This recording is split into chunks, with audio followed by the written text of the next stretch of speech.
Story 1. For the air, the new house was fantastic. It was an old farmhouse and looked the part. There were barns and fields, acres and acres of field. My wife, Carrie, and I were looking for a good place to start a family, and this house could not have been more perfect. It was a 10-minute drive to the village, with a school and supermarket and anything you could ever need, not forgetting the price. The price was astonishing. For all the land that comes with the house, it was an absolute bargain. Therein lay the only problem. Yes, the house did need a bit of work done on it, but apart from that, there was nothing to deter beer. Carrie joked that it was probably a murder house, but we laughed it off. Then I started to think about it. I looked into the property and there was nothing. No news articles about vicious slaughter or tales of any madman that once lived there. Not even any listings on any estate agent websites. It was as if the house, my house, had never existed. I had heard about it from a friend who had just moved to the village. He knew we were looking for a place, and when he saw it, he told us, and we went straight there. The seller had moved to England, so when we phoned the number on the sign, he discussed prices over the phone with me, and we settled. That was when I assumed that the only reason the house was so cheap was that he had been waiting a long time for a beer and got fed up. Tea paperwork was sorted, and me and Carrie began our long journey to the countryside to move into our new home. We hired moving vans and did all of the transporting with our friends that lived in the village. We stayed with them until we were all settled in. The village was a lovely place. The people were nice. The scenery was nice. The shelves were stacked. An older couple on their mid-50s took an interest in us. Francis and George owned the local pub. We went in one night and got to talking. They seemed like a very nice couple. They had children who had since moved away. They had not asked us where we were moving to. "So is it the house on Monteith Place?" inquired George. "Oh, that is a fabulous property," added Francis. "Oh, no. We bought that fantastic farmhouse down the road. We want to start a family, and all the space we have there is perfect for kids. We are thinking of selling off some of the further afield land," I said proudly. The color had left their faces like a cloud covers a blue sky. George tried to say something, but his words caught in his throat, and he began stuttering at us. "Have you slept in the house?" Frances asked. Her lips were pursed in an almost angry manner. "What?" was all I could muster after seeing their reactions. Frances' face went from pink to white to red in a space of 30 seconds. "Have you slept in the fucking house? Answer me." There was no denying the anger now. "No, we've been staying at our friends while we get settled." "Why? What are you two doing?" Carrie replied, giving me a scared look. "If you come back in here again, your welcome won't be so warm." George's eyes moved to the gun. Above the bar, it appeared he had found his voice again. We were utterly dumbstruck. These two people who had been on the way to being our good friends not a minute before were actually threatening us with a gun. Even if the gun didn't work, I think we'd heed their warning. We obviously weren't welcome. We paid for our drinks and left, every eye in the pub watching us walk away. We headed back toward our friend's house in complete silence until I spoke. "What in the fuck was that?" I stopped to look at my wife. She looked more sad than angry. "I don't know. Did we say something?" "We must have said something offensive," she said. I could see the tears welling in her eyes. I moved in to hug her. I racked my brain to think of everything that had happened in the pub. It was the house, something about the house. It could be something petty and silly, but I literally could not think of any reason why this would happen. When we got back to our friend Tom's house, we told him what happened. He looked just as shocked as us, which turned to anger. Those pieces of shit. Those stupid old shitheads. What the fuck are they doing? He said as he was pacing around the room. I don't know. I think you might have to do our shopping for us, Tommy boy. I said, trying to make light of the situation. Teeter, this isn't a joke. You were literally going to go and live there without a care in the world before they opened their damn mouths. Tom was still pacing around the room, back and forth, not looking at us. For the rest of that night, we discussed matters and decided that we would simply travel an extra 10 minutes when we needed to shop. The next village over was close enough. We drank and tried to forget the disturbing events of the night. The next day we got up early and moved out to the house.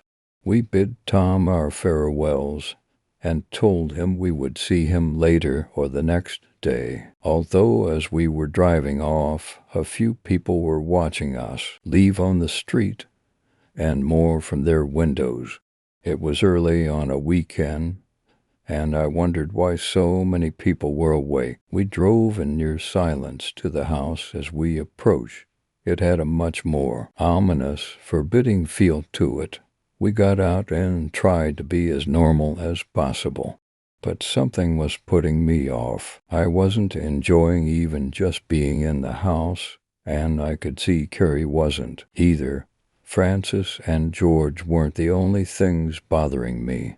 Why did nobody in the pub speak up to us being threatened with death? Why was everybody in the damn village staring us out as we left? We started to unpack boxes, putting away cutlery and clothes, setting up the TV, and as each piece of furniture was placed down, the house began to look and feel more of a home.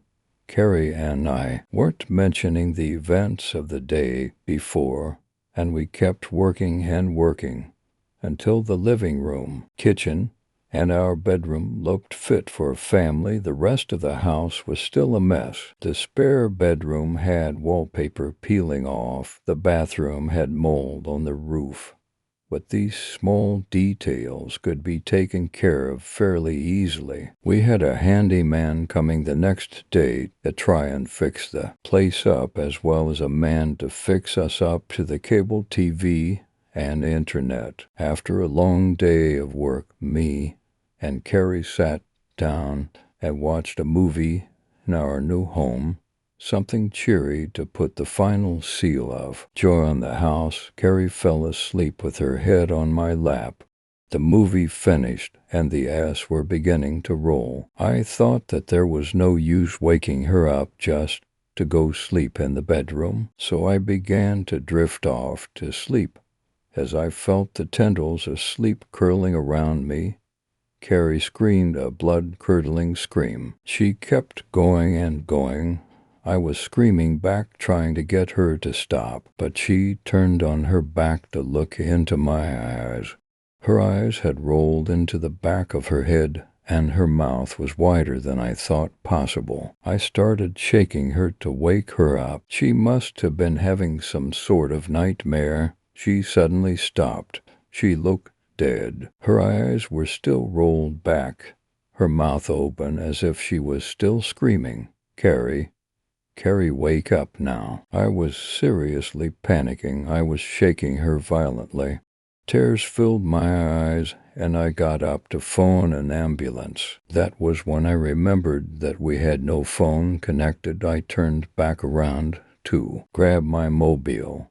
Carrie was sitting up on the couch, eyes still white, but replacing her gaping mouth was a terrifying smile. It spread across her whole face. I was crying freely now. I wanted to go to my wife, but I couldn't move. All at once her eyes came back, the smile disappeared, and she fell down to the floor. That was when I ran to her. I managed to shake her awake. "My head, what are you doing?" She looked fine, but I had to be sure. I took her to the car, still in pajamas. The nearest hospital was a half-hour drive away, so there was no use calling an ambulance. I reversed out of the driveway, but just as I was about to turn onto the country road, I glanced in the rear view mirror. Standing in the living room was a man. Just a man. The lights were off, so I couldn't see his face, only his shape. I looked again to check if I was just seeing things, but there was definitely a man standing in the middle of my goddamn living room. "There's a man," I said to Carrie, "in the living room. There is a man standing in the living room. What are you talking about?" She turned around to look out of the car and began screaming. Not as before, but a genuine human scream of fear. I got out of the car and ran towards the house. I could hear Carrie in the car screaming at me to come back and not leave her there. I kept running to the house to get that bastard. I opened the door and grabbed a hammer that was in the hallway. As I stood outside the living room door, trying to build up my courage, thinking of something to say to this guy, I heard him in there, the floorboards creaking under his slow, heavy footsteps. "Excuse me, mate, what?" I cut off when I shoved open the door. There was nobody. I turned on the lights and looked around. Behind the couch, under the coffee table, behind the curtain, I looked out to the car where Carrie was. And the man was there, standing next to her door, looking at her. She was staring at me, with a scared look on her face. She didn't know he was there. I pounded on the window, screaming at him, "Fuck off. Get away from her." Carrie just looked at me and held her hand to her ear, signaling that she couldn't hear me. The man turned and looked at me. His features were still shrouded in blackness, apart from his eyes, that shined in the light of the house as he turned wide and black. His hand reached out to the car as he turned back to the car. I sprinted outside and over to the car. Gone again. He was just gone. No evidence to suggest that he was ever there. I jumped in the driver's seat and looked at Carrie. She just stared back into my eyes, a smile on her face. "Carrie, did you see him? He was standing next to the car. Where did he go?" She made no move to respond, only gazed. "What is this? Is this some weird fucking joke?" I moved my hand to touch her arm. She moved like a cat and grabbed hold of my wrist, still smiling, still staring. Her nails were digging into my hand. "Don't touch," she whispered. "She's mine." I was trying to pull her hand off of me when she suddenly snapped out of it. She let out a gasp as if she'd been living under water and started crying hysterically. I knew this was my wife again. I was crying as well. I had no idea what had just happened to the woman I had spent years of my life with, if it was her. We drove to the hospital, not just for her, but for my wrist. We were out by 3 o'clock and decided it better to check into a hotel for the night. I was physically and mentally drained. I'd phoned the police in the morning. When we woke up, it was around 12 o'clock. We both worked for the same firm and had no need to work in an office, so we just conducted our work from home. We got something to eat and headed to the house. We talked on the way back, trying to work out what was happening. My wrist was still burning from the deep gouges torn from my flesh. Carrie explained that she remembered looking at me pounding on the living room windows. She felt as if she was being watched, but when she looked out of the window, all she saw was pitch black. The next thing she remembered was waking up with her hand around my wrist, feeling more than terrified. I phoned the police the second we got home. They came within the hour and searched the area. I was sure they wouldn't find anything, but I had to call them just to assure myself. The next few weeks went by without a hitch. We stayed with Tommy for a few nights after it happened, although he was hardly there. When we moved back in, we still felt uneasy. Carrie was, understandably, shaken and kept to herself. That was when we started talking about the future. Children, I mean. Carrie wanted it to happen straight away, to make a new start and try to put the incident behind us. I was a bit more adamant. I was even thinking of trying to find a new place to live. She convinced me that I was overreacting. Even still, I felt like we should wait a while, just until we were financially secure. That night in bed, Carrie started to get a bit frisky. We were kissing, and she said she was going to get a condom. When she came back, it was good, really good. When I finished, she just held me there. We kissed as I lay on top of her, and I felt as if we were back when we started going out.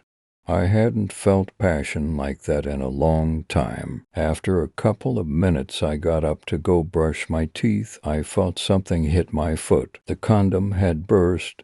Shit, do you have any pills left? I asked. What? No, why? She looked confused. I pointed down, and her face turned to realization. Peter, what if this is a sign? I think we should keep it. I mean, if I even am, which isn't likely, she said, comforting me. I thought about it all night. I barely slept. I didn't feel like we were ready, but she seemed so sure. When I finally did get to sleep, I had decided that it didn't seem like such a bad idea having a little one running around here. Carrie fell pregnant. It was a shock, and the chances were so slim, but we were happy. She started to come out of her shell a bit more and was being more the woman I fell in love with again. We were making plans for the baby, looking for clothes and cribs and prams. 5 months into the pregnancy, we were back at the doctor's getting a scan. The doctor said he could finally tell us the sex of the baby. I didn't want to know, but Carrie did, and he told her. Well, I left the room. When I came back in, Carrie had a huge smile. I knew she wouldn't tell me. I looked to the doctor, and he looked horrified. He was looking at the scanner, and he pushed a button, and the nurses came running in.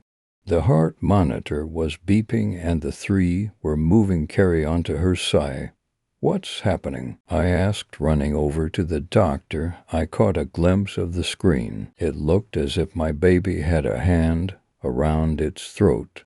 For the first time, I saw my baby's eyes, black and shining, looking at me. I managed to catch a glimpse of my wife's face before I passed out. She was looking at me as well, smiling. The month our baby was supposed to be born. I walked around the house, stopping in our would-be daughter's room. I still couldn't bear to get rid of all of the things we had bought. Carrie was doing a bit better than me.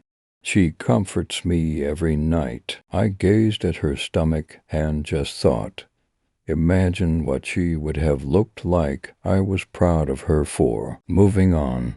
But I wish she had shared my feelings. I wish she had understood. One December night, we were doing the same thing we had done the first night we had gone to the house. We were cuddled on the couch, watching a movie. I was forgetting my woes for a night. The movie ended, and we were heading to bed. I climbed under the covers. While Carrie brushed her teeth, I lay down my head and began to drift off. Then I heard a noise from the bathroom. Carrie, I called. No reply. I'm coming in. Are you decent? I walked to the bathroom. Carrie was on the floor, writhing, tears streaming down her cheeks. What's wrong? Carrie, tell me what's happening. Are you okay? I knelt down next to her. She looked up at me through her teary eyes. Peter, he's here. You have to let me out. It's him. All him. She struggled to say what. I was crying as well. I didn't understand. What was she saying to me? Was it the man again? Peter, please, you have to get out. It's not me, she whispered, before suddenly becoming still. Her eyes were closed, the tears still staining her face. Then her eyes opened. They were dark, like the eyes of the man, the eyes I saw in the sonogram. I ran. I left my wife on the floor. I ran for the car, grabbing my jacket on the way. I sat in the car for a moment and thought over what had just happened. Before I could get my head together, I saw her standing in the middle of the living room. She was watching me. I had to go. As I drove along the road toward the village, I had to think of what my plan was. Tom had stopped talking to us. I don't know why. I was sure Francis and George still wouldn't welcome us. It was late, and Tom was the person I kept coming back to. I drove for his house. I banged on the door constantly until he opened. His eyes went wide when he saw me standing there in a t-shirt and boxes. Pete, what? What are you doing here? He said, rubbing his eyes. Tom, something happened to Carrie. Could I come in? He looked at me hesitantly. Look, man, it's late. I've got to be up early. Couldn't. I interrupted him as I shoved past. No, don't come in here. Not yet. Tom's place was a mess. There was paper lying everywhere, as well as pictures of me.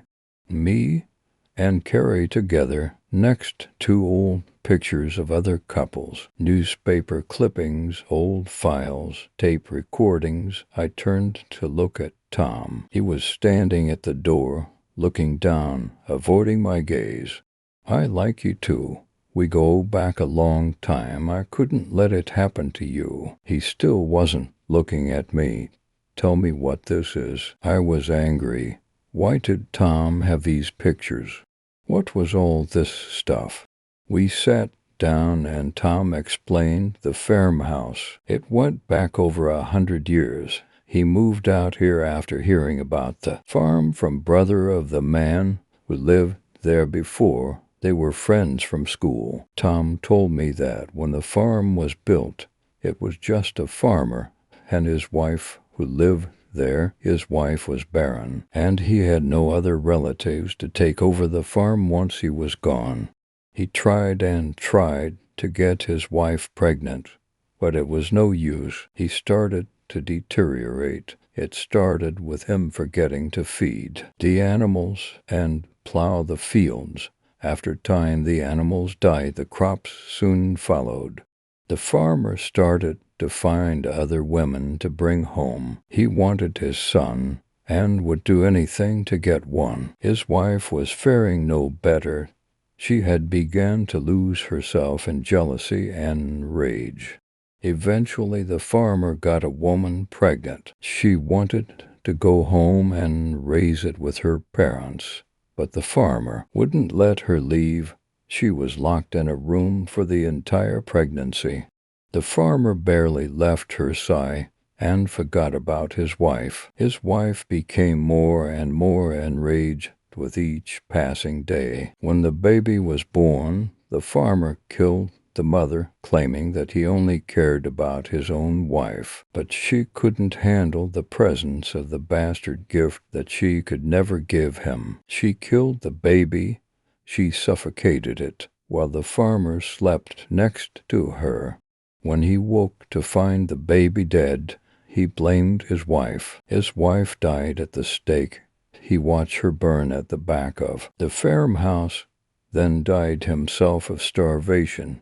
Since then, Every family that has stayed there had had a miscarriage, which drove the wife insane. Every single person that lived in that house had died there. The villagers didn't want the world knowing about this curse to avoid bad press, so it was kept strictly within the local community. I was utterly dumbstruck. This sounded insane. It couldn't be true. Tom, if you knew about all of this, why did you tell us about the house? You told us to live here. I had to know why my friend had doomed me and my wife. I had to try to stop it. When James' brother died there, he was distraught. He knew I could find out about the house, and I thought if you two lived there, I could stop it. He went back to looking at the floor. I was there the night you two moved there. I saw him, Pete. I was in the field opposite. He went into Carrie. I saw him go into her, and he looked at me.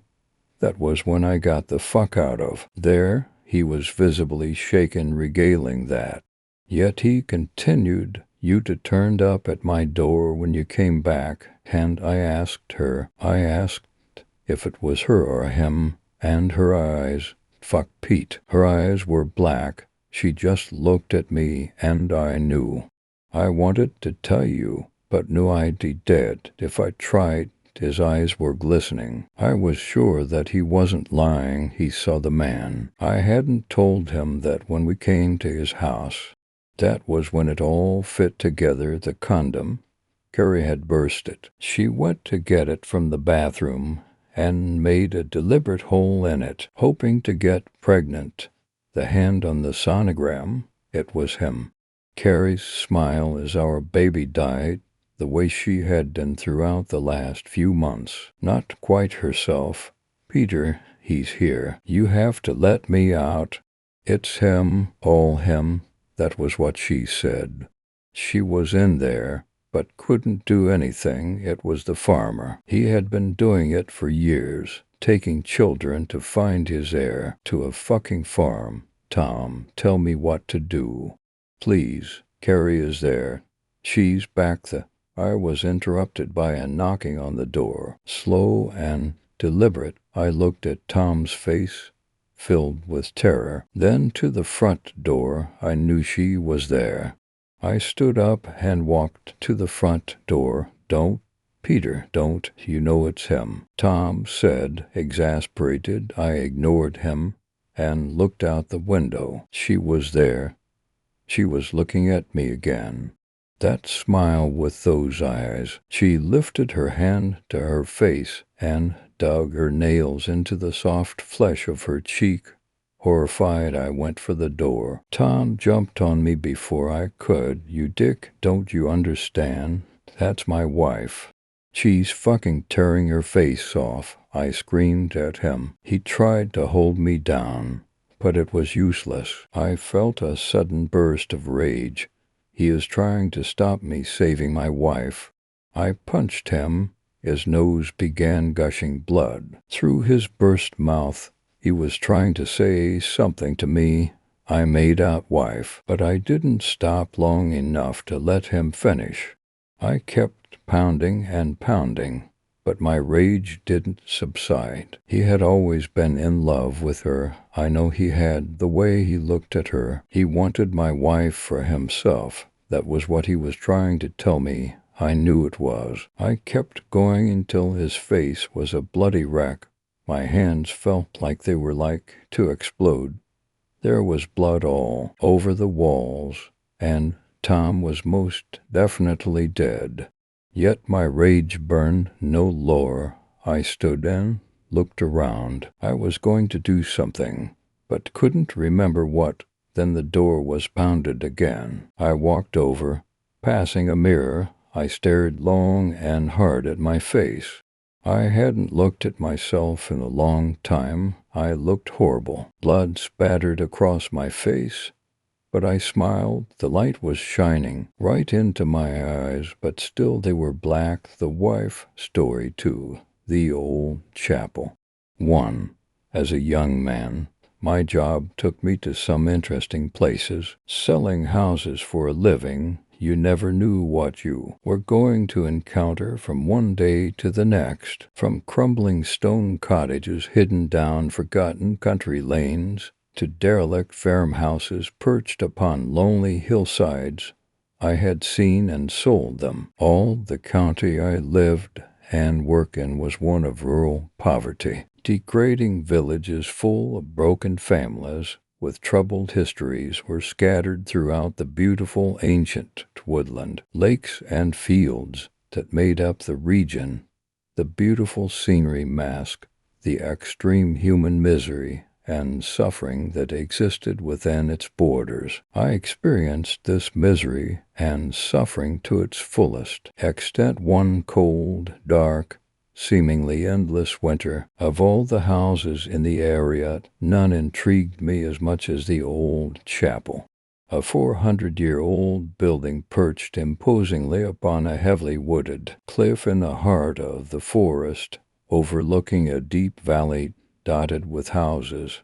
The old chapel was a landmark, familiar to all who lived nearby. It was also the subject of a local legend. The legend told of a family who once lived in the old chapel many years ago, headed by a man named Tobias Cruikshank. Tobias was a devout Catholic whose relentless dedication to his faith forced he and his family to live apart from the rest of the community, whom he considered heretics. Tobias was also known for his wicked temper and would often take his anger out on his 3 young daughters in a most cruel and vicious manner, particularly his eldest, Mary. The story goes that one evening the family were studying the Bible together by the fire when Mary, fed up of having a life of strict religious adherence forced upon her by her father, slammed her Bible down and proclaimed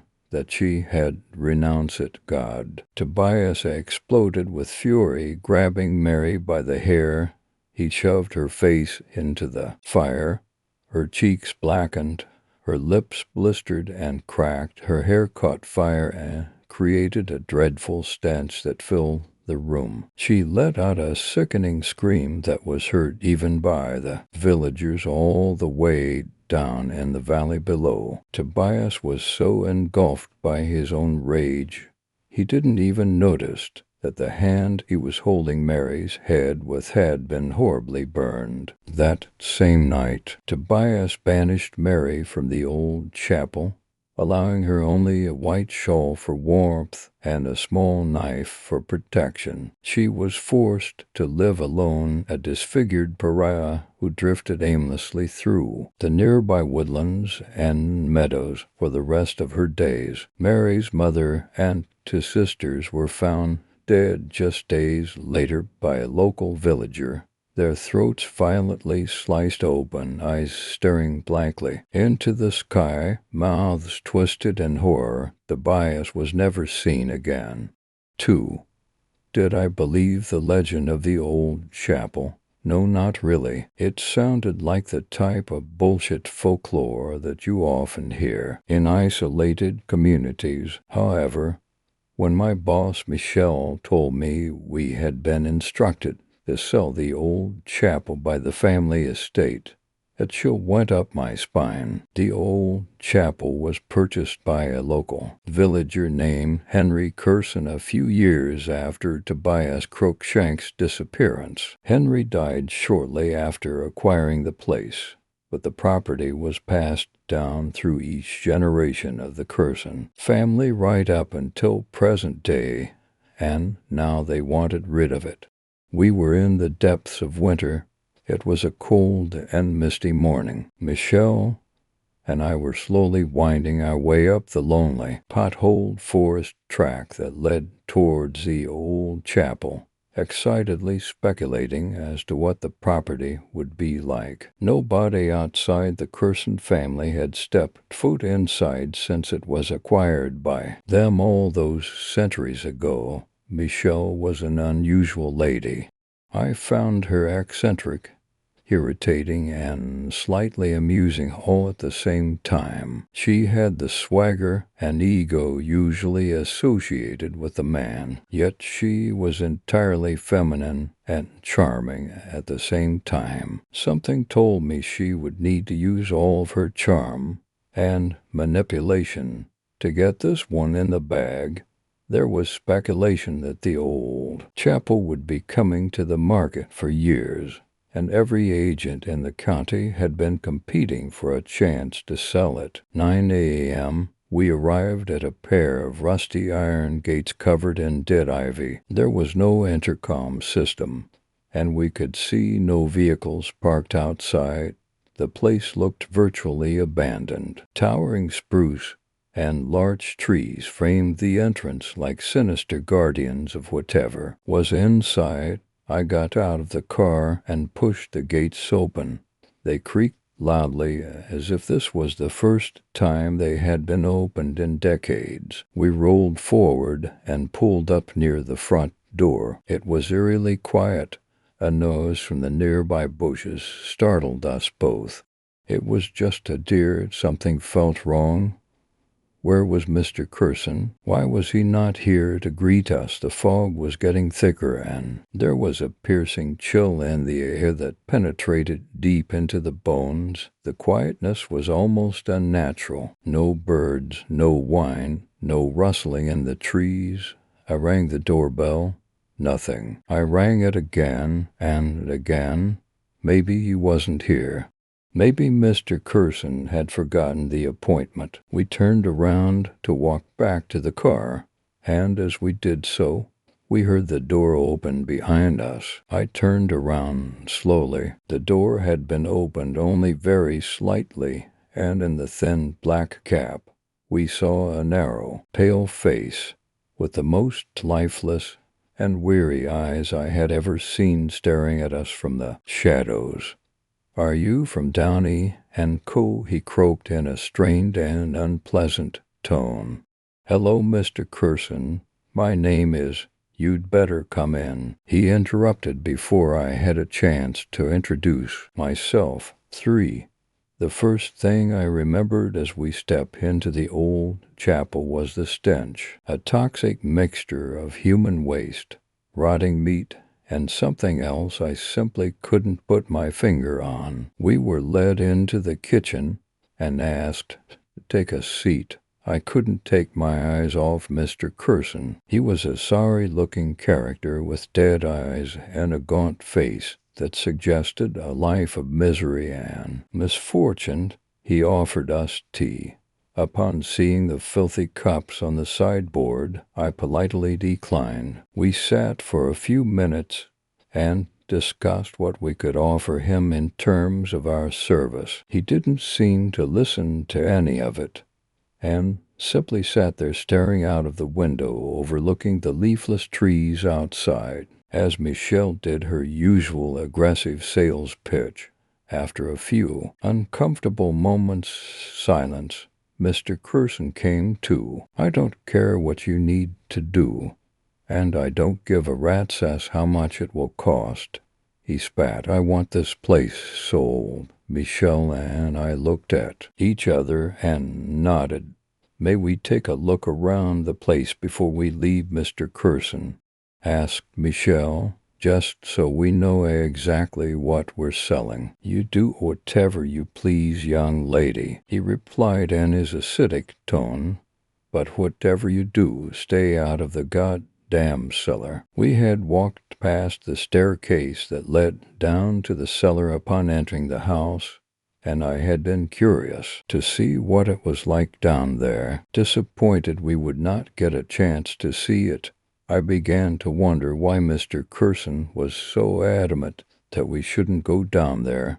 Was it flooded, full of junk, or was there something more sinister in the cellar that he didn't want us to see? We proceeded to explore the property. The rest of the place was expectedly dark, dank, and depressing. Creeping ivy had worked its way across many of the windows, further adding to the gloom. Floorboards were rotting, Walls were dripping and rodents were present in some of the bedrooms. We returned to find Mr. Curson staring out of that same window again, much more intensely this time. "It's a real fixer-upper," said Michelle in her usual patronizing tone. He turned round slowly, blinking his eyes several times as if coming round from a daydream. "It's a God-forsaken shithole young lady," he retorted, "and your job is simply to get rid of it for me." Michelle wanted to make a phone call to the office, but due to the poor reception she had to step outside and wander down the lane slightly to get some signal. I was left alone with Mr. Curson. As soon as Michelle had stepped outside, he turned and locked onto me with a frantic, eerie stare. "Do you know what it's like to live here alone for so long, boy?" he croaked. He was quivering at this point, drool coming from the corner of his mouth, eyes wide with a mixture of fear and exhaustion. This was once a house of God, a place of love and prayer, and now I curse the day my ancestors decided to buy it. He turned the conversation to Michelle. "Your colleague is an arrogant little cow," he said in a disarmingly calm voice. I was unused to hearing people talk so frankly about my employer. However, I didn't disagree with him. "She had better get this place sold for me, and soon," he continued. "If I have to spend one more winter here, I am scared as to what might become of me." His face was now drooping, tears forming in his eyes and his voice becoming quieter. He looked like a scared child. He turned around again and stared out of the window, for, as we left the house, I felt slightly unwell. The experience had left me with an uncomfortable feeling.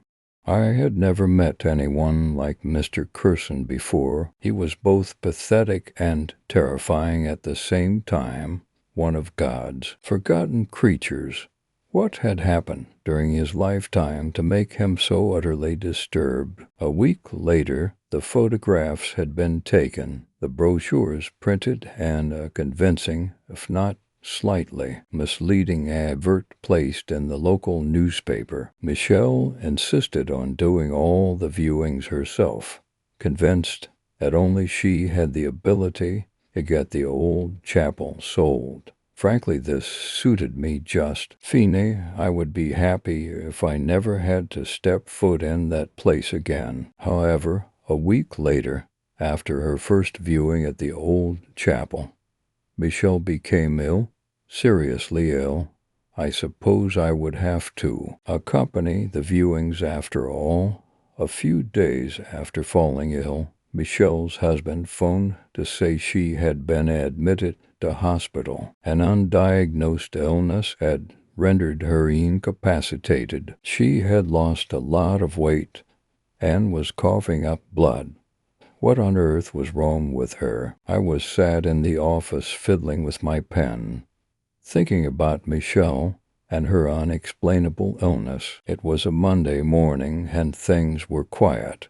Winter was always a quiet time in this business. All of a sudden the phone rang. It was a lady requesting a viewing of the old chapel. Her telephone manner was unusual, speaking in hushed tones, with long pauses between each sentence. She refused to give us her full name and told me she was known simply as Mary 5. Friday afternoon, late January. It was almost 16:30 as I reluctantly made my way up the wooded hillside towards the old chapel. Mary had requested that I meet her there at 5 o'clock sharp. It was getting dark, and I was unsure if this was the best time to be viewing such a property. However, she insisted upon it. I arrived deliberately early so I could prepare the house before she arrived. Mr. Curson was away for a few days and had left us with a spare key. I did my best to brighten the place up, switching on the few lights that worked opening curtains and windows. I even cleared away Mr. Curson's filthy dishes on the kitchen worktop, which were covered in green mold and rotten scraps of food. For a brief moment I had a realization that I was actually here, alone in the old chapel. My mobile reception was non-existent, and the nearest neighbor was over a mile away back down the hill. I was fucking terrified. Get a grip, I angrily told myself, surprised at how worked up I had become. The viewer would be here soon. It was raining heavily outside now. The wind was howling and the darkness becoming more apparent. It was 17:10. Where was this woman? The smell that greeted me upon my first visit to the house was much stronger this time around. Surely nobody in their right mind would actually want to buy this place. It was beyond repair and would cost a fortune to make it livable again. My mind began to conjure up scenes from old black and white horror films. Images of haunted houses in the middle of nowhere, swallowing up those curious souls foolish enough to venture inside. 17:15. Still no sign of Mary. I was becoming increasingly nervous. I recalled Mr. Curson's warning not to look in the cellar. What if my viewer asked to look down there? Surely it makes sense for me to check it out before she arrives. His warning had only increased my curiosity. I headed back to the kitchen. There was a torch on the side. I grabbed it. I rummaged around in some of the drawers, looking for a key that would open the cellar door. I found a whole bunch of keys, but one in particular stood out. A rusty, ancient-looking thing covered in cobwebs hidden in the corner. Obviously, it hadn't been used for many years. I grabbed it and made my way down the steps towards the cellar. The staircase to the cellar was made out of ancient oak. It was in poor condition and covered in what looked like stains from what I couldn't tell. At the bottom of the stairs, a crucifix was nailed above the cellar door, slightly askew. A Jesus figure hung upon it. His face was missing 6. My palms were clammy, my stomach in knots. I stood still for a moment, listening, out for the sound of my viewer arriving. Maybe the sound of a car pulling up outside or a knock on the door. Nothing. I placed the key in the lock and turned it. It stuck immediately and took a great deal of force to get it to turn all the way. I pushed the door open. A rush of cold, stale air wafted out from the gloom below, swiftly followed by the now familiar smell of rotten meat and feces. What on earth was down here? I became almost trance-like as I blindly proceeded into the cellar. My head was telling me not to go any further, but my body, now numb and detached with fear, pushed me onwards. My torch flickered and died. Water was at my ankles. The faint light from upstairs had faded into nothing as I proceeded deeper into the cellar. I stopped for a moment. Silence, silence, silence. This was too much to bear. I had to get out of here. My mind and body joined forces again, and I shook myself back into a state of alertness. By now I was deep in the bowels of this huge, cavernous cellar. Dark was all around, and I was trembling. I felt a chill envelop my whole body. I tapped the torch aggressively, and it blinked back to life briefly before dying again. In that short moment of light, I saw something utterly horrifying. A white face staring directly at me from a dark corner of the cellar. Its pale, bloodshot eyes looked straight into mine, its sunken cheeks covered in open sores, and its lips shriveled, cracked, and bloody. For the split second that my eyes were upon it, those lips curled into a sinister, knowing smile. Did I really just see this, or was it my panicked mind playing tricks on me? By now I was literally writhing with fear, bashing the torch frantically against a nearby wall to get the useless thing working again. Then I heard it, a faint sound at first, similar to a cat meowing or a dog whimpering in its sleep. As the noise became louder, I realized it was being made by a person, and it was coming towards me. I shook and bashed the torch violently. "Please fucking work," I screamed. After several strikes against the wall, the torch flickered back to life. I raised it in front of me. There was nothing there. The sound had stopped. I breathed a sigh of relief, squinting hard into the blackness, pointing my torch into every corner of the cellar. I wanted to make sure there was definitely nothing there. After a few moments, I managed to muster up the courage to move back towards the door. I found it closed. Someone had locked it from the outside. I panicked. What the hell was going on? Who had locked the door? Was it my viewer Mary playing a cruel prank on me? Surely not. I banged hard on it. I screamed and shouted, kicking and punching the door. I was so utterly insane with fear and frustration. I started bashing myself in the head with my fists and punching the walls. I was completely frantic. After a few minutes, I stopped and slumped down against the door, feeling defeated. What the hell was I going to do? Staring deep into the empty black space before me, my mind drifted back to the horrible, sinister face I had glimpsed just minutes before. Then the noise started again.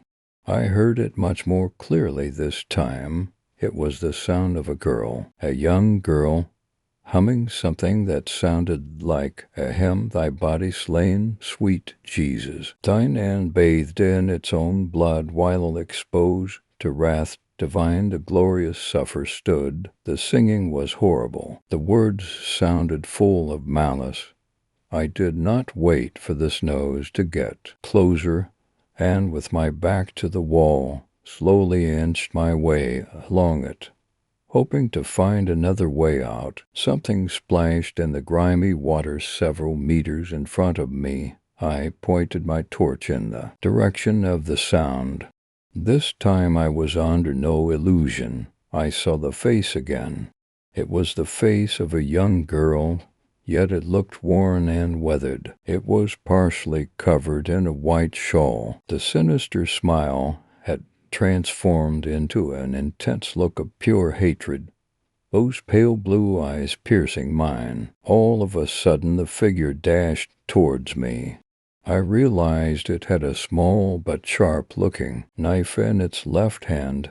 My guts churned as this horrible ghoulish figure lunged towards me, its eyes still fixed upon mine. I leapt forward and sprinted into the darkness, frantically pointing the torch in every direction, hoping to discover another exit from this dank hole. Suddenly, the light from the torch revealed something that caught my eye. Did I really just see another door? I stopped running, turned around, and scrambled towards what I desperately hoped would be my escape. I could still hear the ghost-like figure splashing in the water behind me as it got closer and closer. I raised the torch, which was thankfully still working at this point. Sure enough, in front of me was a pair of wooden double doors up a short flight of stone steps. I sprinted up them and rattled the doors by the handles. At first they stuck. I glanced behind me to see the figure approaching. It looked almost as if it were drifting above the ground, the knife now raised and pointing towards me. I used all my strength and, with a hard, adrenaline-fueled kick, managed to get the doors open. Lurching out into the pelting rain, I glanced behind me for just a second. Those eyes were there, staring at me from the dark cellar. The creature was focused and intent. drifting up the cold stone steps towards me. I stopped briefly to catch my breath, and just as I was about to start running again, I realized that this being, which had seemed so intent on killing me, had stopped. It was stood there at the top of the steps, completely still, its legs still in the cellar, its head poking out through the doors. Those eyes, grayer than a winter forest, were now fixed upon mine. We stood and just gazed at each other for what seemed like an eternity. Then, all of a sudden, it tilted its head in an unnatural jerking motion, almost like a dog would when confused. Its eyes still fixed upon mine, it slipped slowly back into the murky cellar below. Everything was still. The moon had pierced the clouds. The rain had faded into a faint mist. I breathed a sigh of relief. In my dazed state, I completely forgot about my car and lunged into the gloomy woods that bordered the old chapel. The next 20 minutes I spent running aimlessly downhill, surrounded by croaked ancient oaks that had taken on a sinister form in the black confusion of the night. My mind was swimming with images of what I had just seen and thoughts of what might have become of me. It was a torturous 20 minutes. Every creaking tree, whooping owl, or snorting boar in the bushes filled me with fresh dread. Eventually I ended up at the road that leads through the nearest village. I looked at my phone. Full signal. I called my girlfriend immediately. I left the old chapel behind, knowing that the wretched, wraith-like girl who hunted me in the dark cellar was still up there. 7. After the events of that haunting winter night, I decided to take 2 weeks off. I spent time at home recovering from the experience. Usually during my time off work, I would go for walks in the woods with my girlfriend and our dog, but now I was determined never to go back to the woods again. By the end of the 2 weeks, I was feeling a little better. I decided that I could go back to work, but I would absolutely not return to the old chapel. My colleague Leon had been holding the fort whilst I was away. Michelle was still unwell in hospital and deteriorating further. It was my first day back in the office when Michelle's husband came in to collect her possessions. He looked exhausted and grim. "How is she doing?" I asked meekly, knowing full well what the answer would be. He looked at me wearily, his eyes heavy and dull. "She hasn't got long. Her body has shut down.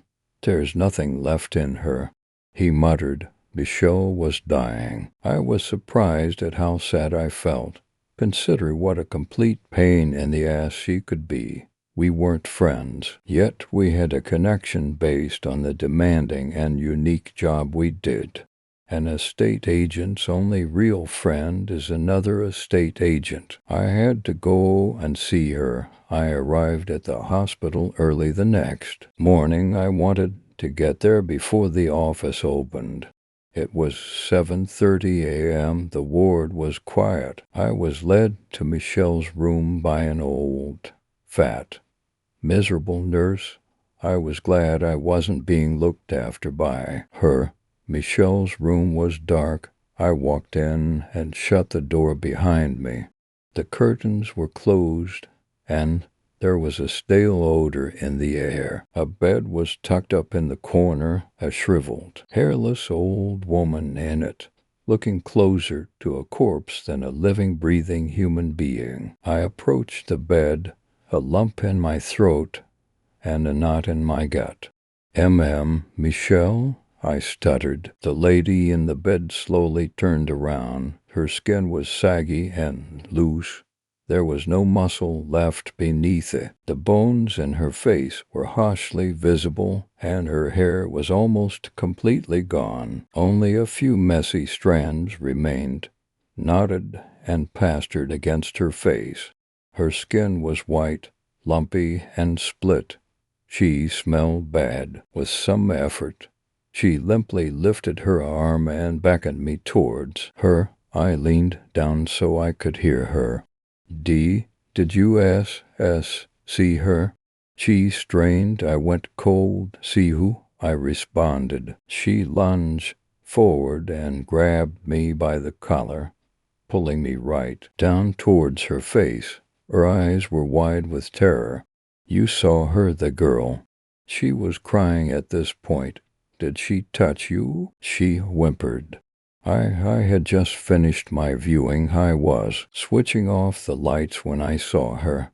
I ran. She scratched my face with her nails as I ran out the door. No, she didn't touch me, I reply, not wanting to disclose the extent of the horrific experience I had gone through. I held Michelle's hand for a few seconds, and as I let go and turned to leave, she gasped a deep, erratic breath. It would be her last. Back in the office later that day, I was emotionally spent. The 2 weeks I had spent recovering at home after my ordeal at the old chapel had allowed me to return almost back to my normal self. Seeing Michelle in that state, hearing her story, it brought back all the dread of that terrifying night. I was at my desk, staring blankly at the computer screen before me. A man walked in. I barely noticed him at first. He took a seat. The man was silent. Before I even looked up at his face, I noticed something else. His hand. He had placed it on my desk. It was horribly disfigured, almost as if it had been burned. I shook myself out of my daze and looked up at him. Hello, sir. How can I help? He didn't reply. His eyes were piercing and gray. A plain steel crucifix hung from his neck. What's your name, sir? I asked. He slowly opened his mouth, revealing blackened, pointed teeth. Cruikshank, Tobias Cruikshank. The end. Story 3, Anniversary. For the 30th time, they pulled the book from its place on the shelf. He blew a year's worth of dust from the cover before smiling at her and leading her to the sofa. They sank into the tired cushions, wiggling closer to each other as together they pried the cover open. Zero, she said, as she always did. They stared up at themselves from the page, he in black, she in white, smiles from the past, reflected in the present. He turned the page and said, 1. More reflections. The backdrop of the church was replaced with a country scene, a river cutting through the greenery. This time she wore a pink blouse, he a blue shirt. Her hair was shorter. They clasped hands, both then and now, displaying the bands around their fingers. The ones in the photo were shockingly pristine compared with their tarnished modern counterparts, too. So they continued. Page after page chronicled the transformation of present into memory, the faces smiling up at them, though perfect facsimiles from the start, somehow became truer, more familiar, and yet less at the same time. On 18, he thought for sure his head didn't sport quite that much gray. When they finally reached 29, he took a Polaroid camera out from the coffee table. There'd be no romantic background this year. Their health wasn't what it used to be, and they both felt it was time for a quiet celebration at home. They huddled together, she resting her head on his shoulder as he held the camera out and snapped the photo. When it was done, they both grasped the corner of the page. 30, she breathed. They turned the page. He stared at it, blinking. She leaned forward for a closer look, the sofa creaking beneath her, before asking, "Did you put it there?" In the center of the page, in the sleeve that should have been waiting emptily for memory number 30, was another photo. He shook his head in answer to her. "I don't even remember taking this. she said. "Who do you suppose that is?" It was a picture of some rural road. Dirt crept up through the cracked remnants of pavement. Trees crowded against one side while an overgrown field spread out from the other. On the far right of the photo, barely in frame so it seemed to have slipped in by mistake, was a running figure, a dirty sheet draped and wound over the person, completely hiding his face, tangling with his arms and legs. "No idea," he said. He reached into the sleeve and pulled out the strange photo. Replacing it with a fresh Polaroid, he closed the album and returned it to its place on the shelf. Studying the intrusive picture some more, he came back to the sofa. "I can't even seem to place where this was taken. Maybe you took it without me. I've never seen anything like it in my life," she replied. He held it close, observing the dirt and stains in the blurred figure's shroud. She reached over and took it from him, also studying it for a moment before crumpling it into a tight ball. "It's not one of ours," she said, "I'm certain. Maybe a guest slipped it in when we weren't looking as a joke." She went to the kitchen and dropped the photo in the trash can. He sat up, awake. The pressure in his bladder that had gone from annoyance to routine at some point in the past 2 years forced him out of bed and across the hall to the bathroom. He shuffled in the dark, not bothering to turn on the lights. When he was done, he got a quick drink and made his way back to the bedroom. There he paused. The words escaped before he could stop them. It sat there on the knitstand, a black brick in the darkness. But it couldn't be. Not here. He had to be sure. So he switched on the lamp. "What are you doing?" she groaned as the light woke her up. She rolled over to see him looming over the photo album, as if by the sheer intensity of his disbelieving stare he could will it back to its proper place on the shelf. "Downstairs. You brought it up?" she asked. "No," he hissed. "I went to use the bathroom and it was here when I came back." "You're teasing me," she said.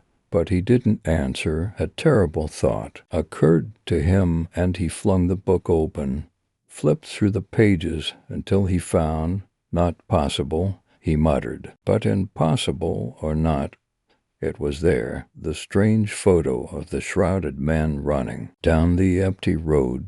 The creases, though still visible, had been smoothed out.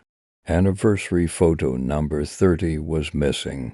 "But where are we?" she asked when she noted its absence. By chance, he happened to glance down and saw the pale corner peeking from under the shadow of the bed. He bent over and picked up the Polaroid, the one they'd taken earlier that night. "You must have done it while I was in the bathroom," he said. "You know I didn't." "Well, it had to be one of us. And it certainly wasn't me." He clumsily swapped the photos and slammed the album shut before storming downstairs. He slid the album back into its designated spot, marked by dust.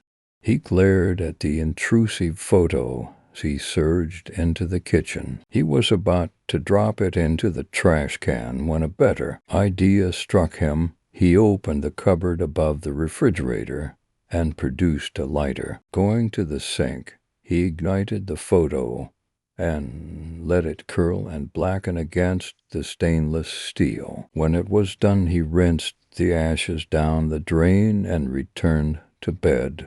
Asterisk, asterisk, asterisk. They woke together, their alarm set to announce the dawn. He obeyed its summons, determined not to let retirement turn him into a sedentary lump. She lingered a while in bed, while he prepared to shower. He looked at himself in the mirror as he undressed, noting the sagging flesh that once hugged muscle, the deepening wrinkles that cut across his once smooth skin. Certainly not the same man who'd worn a black tuxedo 30 years ago. The steaming water helped him feel a little younger. He took his time, letting the heat relax his muscles, what remained of them, into wakefulness. After he'd finished cleaning himself, he stood there for a while. Then he heard something, a high, frail cry, faint, barely a voice. He shut off the water so he could hear better, and realized it was only her, calling him from outside the bathroom. "Come out." Quickly throwing a towel around himself, he opened the door and found her in the hall, pale, clutching her bathrobe as if she feared it would go flying off without a moment's warning. "You have to see," she said, turning and beckoning him to follow. He went after her, dripping all over the carpet as she led him to the stairs. "I started making coffee, then came back up to fetch my book, and there they stopped at the top of the stairs," she pointing to the wall halfway down. He forgot his wetness, his nakedness under the towel, as he took the handful of uncertain steps that brought him even with the discovery. He stared and stared, refusing to believe, unable to doubt. "Get the album," he said.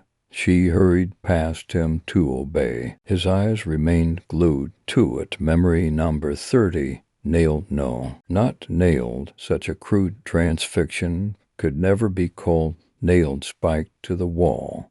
The photo itself was flaked and blackened. Their faces had been burned away completely, showing bare wall. Underneath, she returned with the album, flipping it open to last night's entry.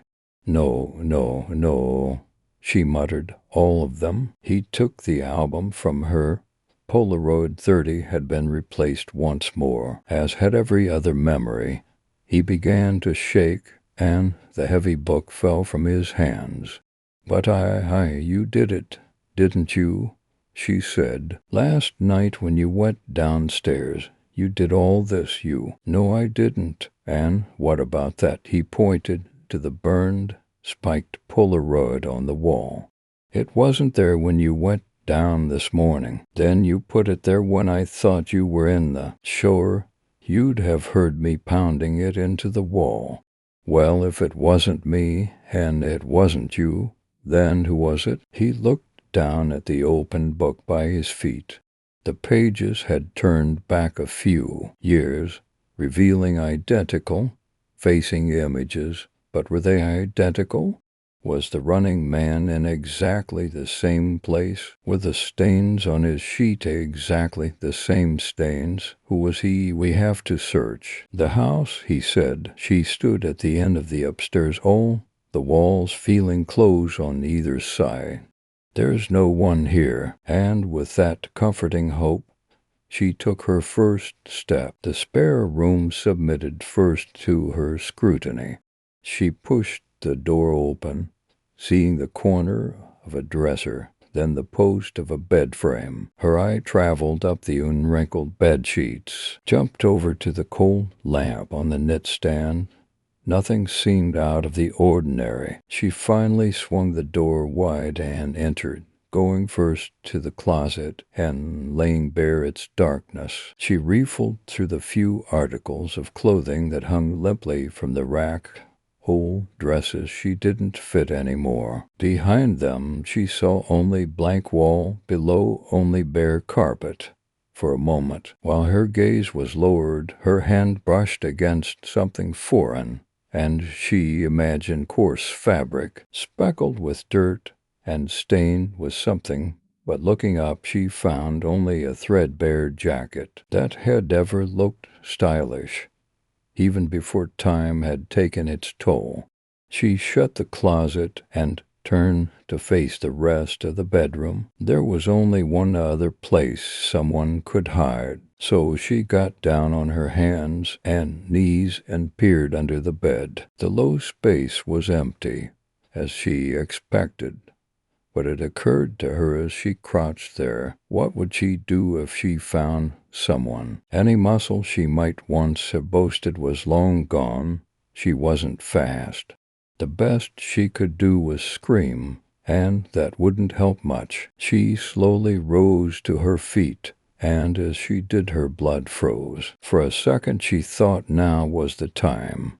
She would scream because that was all she could do. But her body and throat had frozen along with her blood, so she couldn't even bring her gaze to look directly at it. It remained a movement in the corner of her eye, a billowing.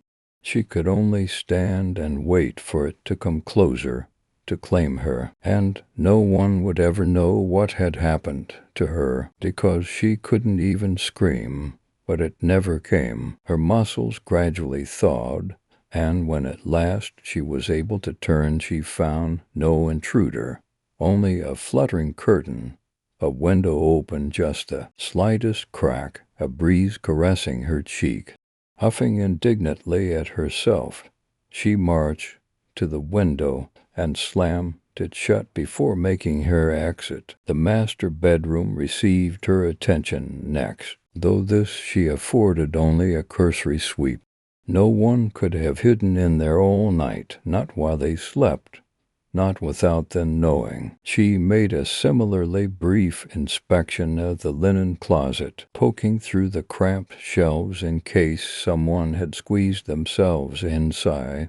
Lastly, she stood before the bathroom. She nearly abandoned the search there, because she could see everything, even without turning on the lights. The toilet on the left, the shower on the right, its curtain already pulled back so she could see how empty it was. The sink directly across from the door with its mirror perch above. The only person in there was her reflection, nothing more. And yet she could not take herself away from the bathroom threshold. Something was not, something wasn't right. The color of the light or something. In the mirror, she saw herself. Behind her, the hall. Behind that, the master bedroom, dark and cavernous. And beyond that, the window looking out over the neighborhood, except behind her reflection, there was no neighborhood. No rooftops or chimneys, only distant trees, swaying in slow motion against a gray sky. Their dance was echoed in the pulse of the drapes as a draft crept in around the casing.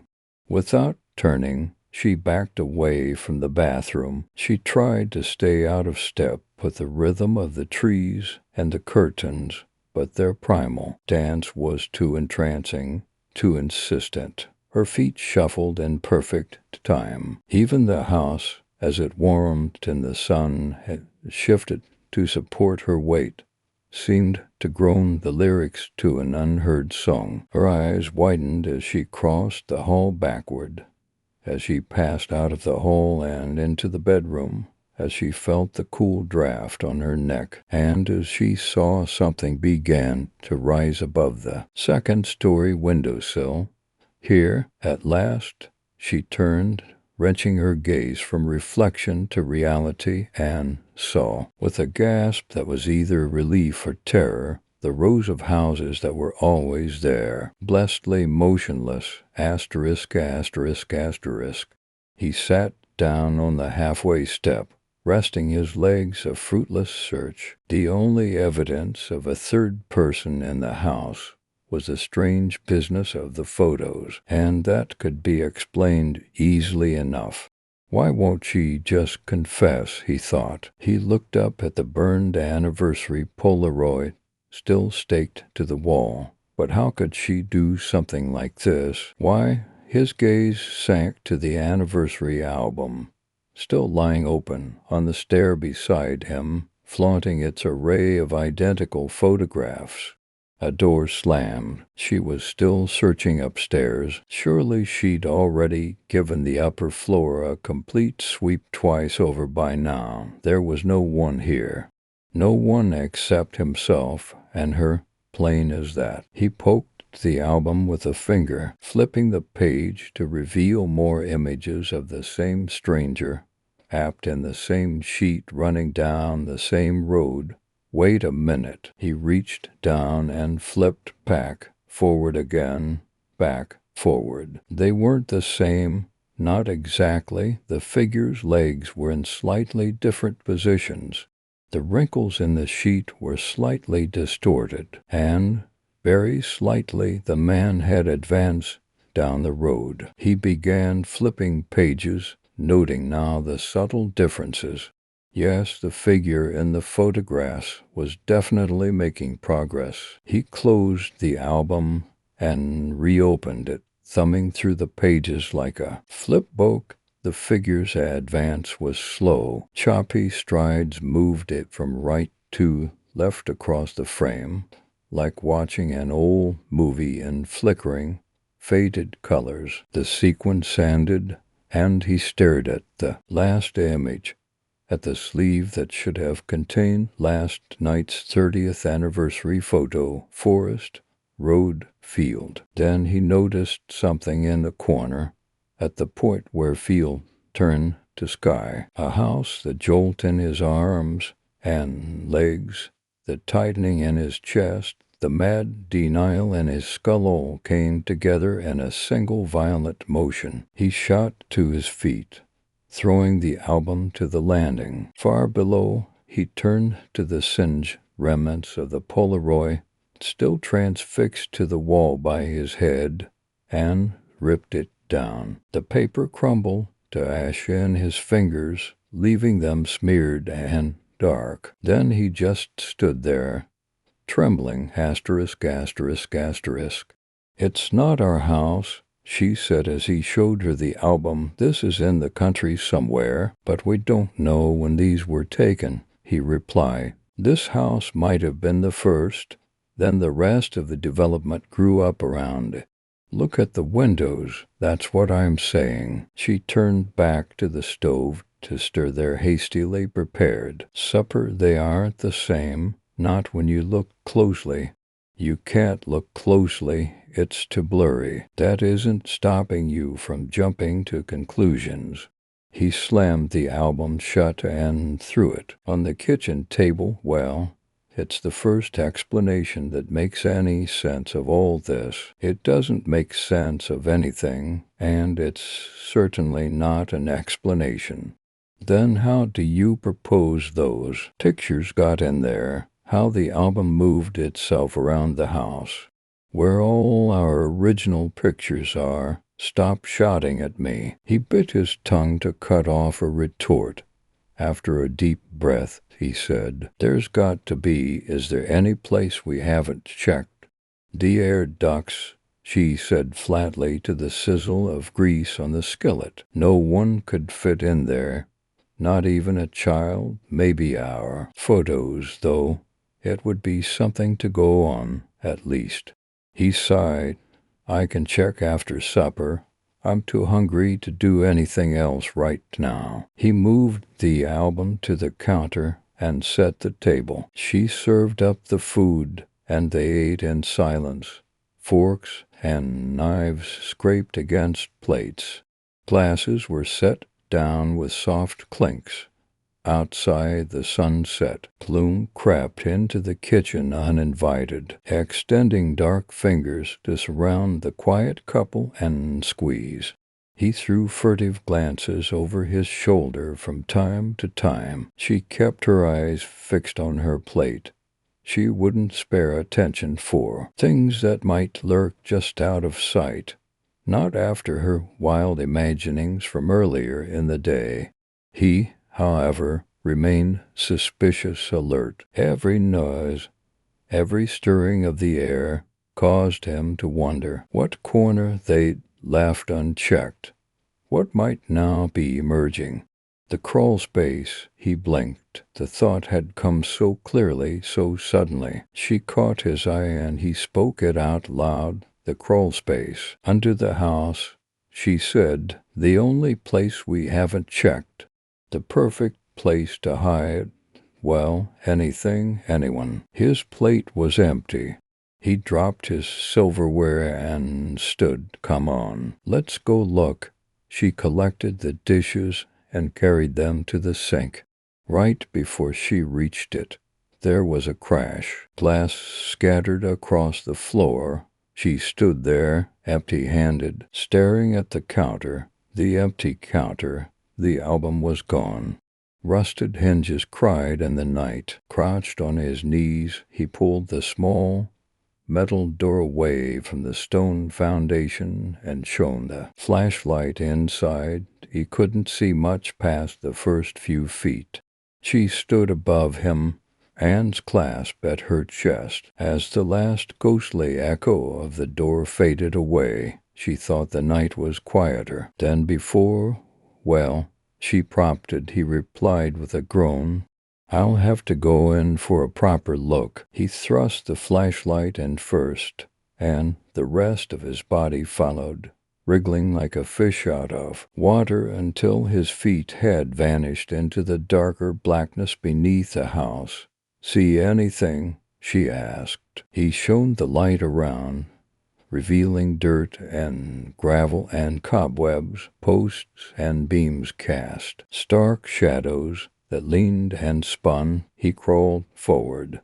Something sat in the dirt a few feet ahead, a white square. Anything? He reached out and grabbed the square, turned it over. He recognized the Polaroid as anniversary number 10, except their faces were torn, especially hers. He held up the photo and waved it over his shoulder. Looks like they're all here, he said, shining the light around some more. A trail of damaged photos wound toward the far corner of the crawl space, where the flashlight revealed nothing but a pile of dirt. Anything else? He held the light on the pile of dirt.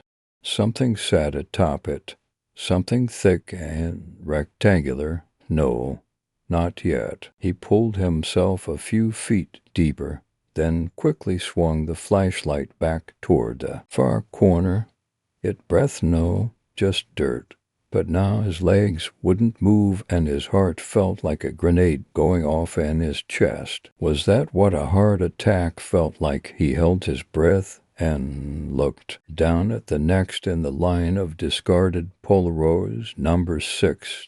If he remembered correctly, something dark stained the image, blotting out most of his smile. What's wrong? She asked from outside, sounding so far away. Nothing, nothing, nothing. Just dirt. Nothing breathes down here. Nothing. I'm going to collect all the pictures and the album. I think it's down here too. Then I'll come back out. Finally willing his legs to push him deeper into the darkness, he began counting. He didn't pay any attention to the years. He just wanted to make sure he had them all. One was already accounted for in the house, burned almost beyond recognition to were in his hand. 27 more lay scattered between him and the stone wall. 1, 2, 3, 4, 5, 6, and 7 were all crumpled together. 8 and 9, wait, just 8. It had been torn completely in two. 9 was a few feet farther, a few feet closer to the back wall where all the shadows gathered. He froze when something moved between them, another black shape flitting in and out of sight. When it happened again, he realized it was just the cuff of his sleeve passing in front of the light. After taking a moment to calm himself, he crawled. Heat collected 21 of the pictures. When a sharp pain shot through his elbow, he dropped the flashlight and recoiled from the stone that had cut him, banging his head on a beam. From there he hit the ground, breathing in a noseful of dirt.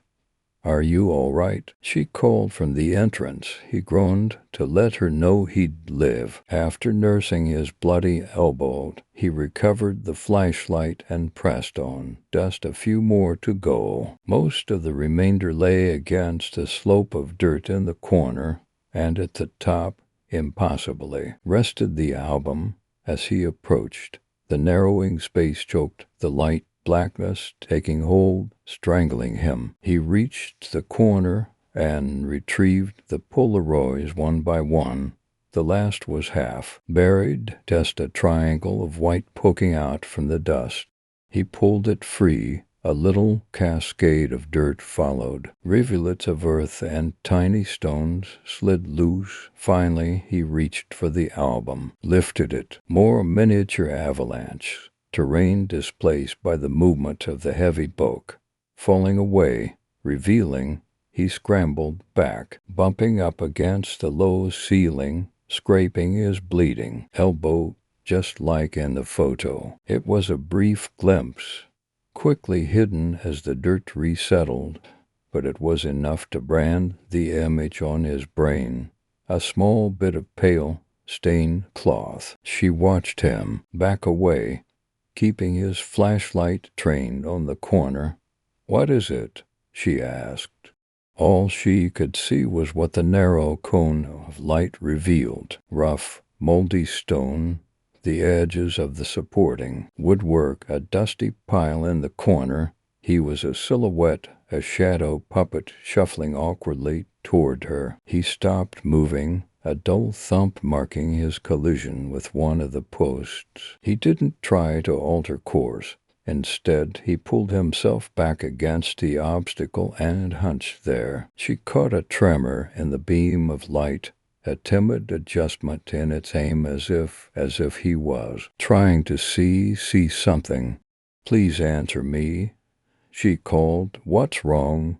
The flashlight fell from his hand and rolled across the uneven floor. It came to rest at an odd angle, illuminating nothing but half a beam of wood and more stonework. There was a grunt from the darkness, a choked gasp. She realized she was shaking. Violent shudders from her hands down to her feet. She held her breath and listened, not quite daring to call out, not quite, until she realized all the noises had stopped and all she could hear was the blood roaring in her ears. "Are you all right?" Her voice came out as a squeak. Slowly, night noises resumed behind her. Crickets sang in the shrubs across the street. Pavement hissed as a lonely car passed several blocks away. The air sighed as a breeze played with the trees. Something, she sensed, something had happened. Something had finished. Something had drawn its influence back from the world, allowed things to go. Back to normal. No, not normal. He was still in there, lying in the dirt under the house, silent, unseen, unanswering, possibly hurt. Possibly she reached in, first one arm, then the other, then one leg, then the other, and she was in the dark. She aimed herself at the discarded flashlight and crawled. The smell of stale earth planted hooks in her nostrils. She felt them as surely as the stones under her palms, pulling her downward, beckoning her face into the ground, diverting her eyes so she wouldn't have to see. Her fingers seized the flashlight and she squeezed it, catching her breath, closing her eyes for just a moment. Then she shuffled around, swinging the light across the crawl space. She brought it to bear where she remembered last seeing him, prepared herself for what she might find, heard a tumble of dirt behind her, but didn't alter course because it was such a small nose, and there was the cuff of his sleeve. There was the glint of his wedding band, warm and golden against glaring white skin, and the flashlight rolled away across the bumpy ground. Its glow dancing to the croak of breath cut short. The crawl space fell dark, just an empty hollow between the world of life and the world beneath.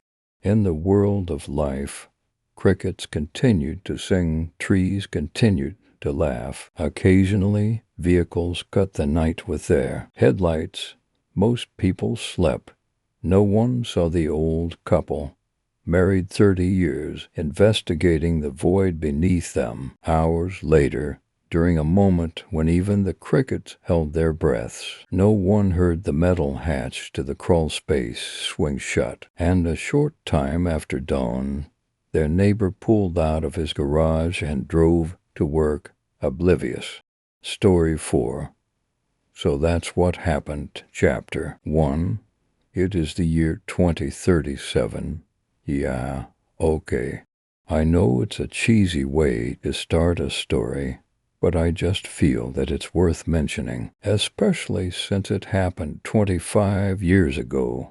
I can't help but think if I could have saved Jimmy after all, it was my idea. I dug up this story back then, and it was me who wanted to see what was going on. If only I didn't let him enter that house. All right, I'm sorry for being so unclear about what happened exactly. Allow me to tell you something about myself first. I'm Simon, 53 years of age, divorced, no kids, one cat. I work as a newspaper reporter. I have always had a very curious nature.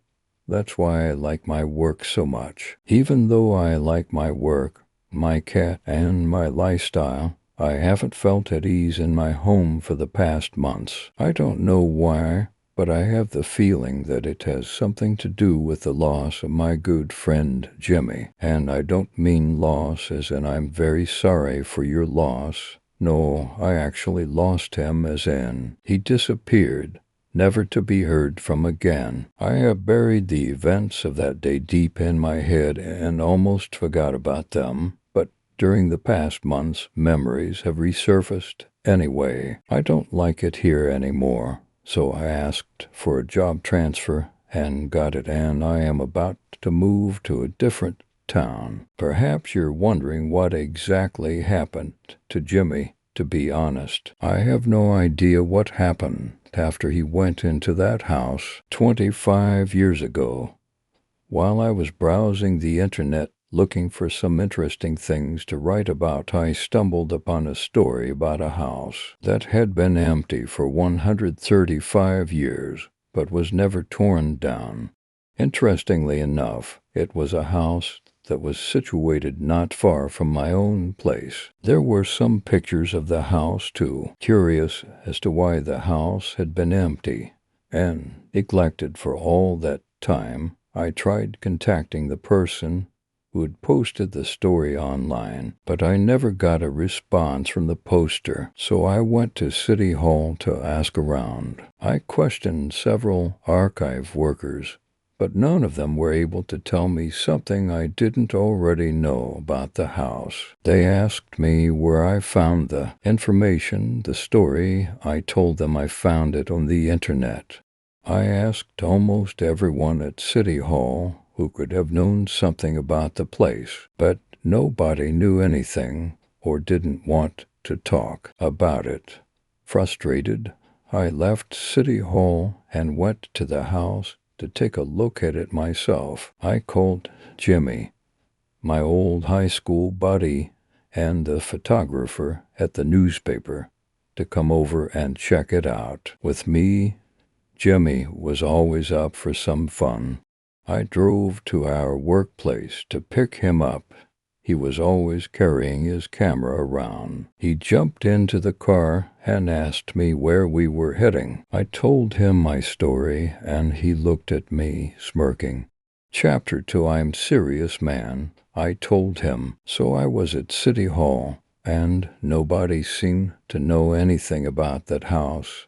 Some of them even tried to evade my questions, as if I was nuts, and when I asked why the house hadn't been demolished yet, they just told me that they didn't have any clue. Jimmy's facial expression changed. He was thinking I knew I woke the journalist inside him and that I got him excited for the story.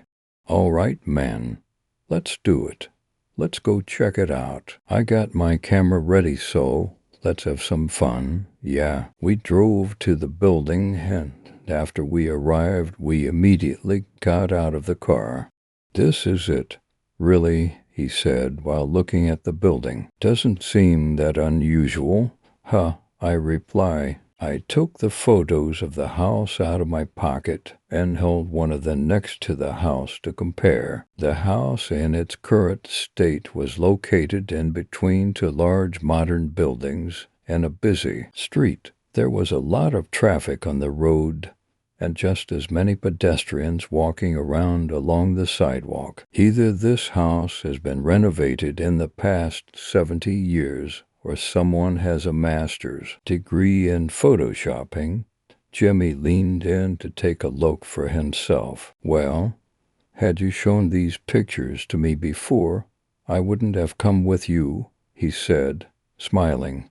Come on, let's enter. Chapter 3. You boys don't want to do that. Really? A young woman stood next to us. She looked stunning. Green eyes in which you could lose your ways and long, straight black hair. Both of us were looking at her, just admiring what we saw.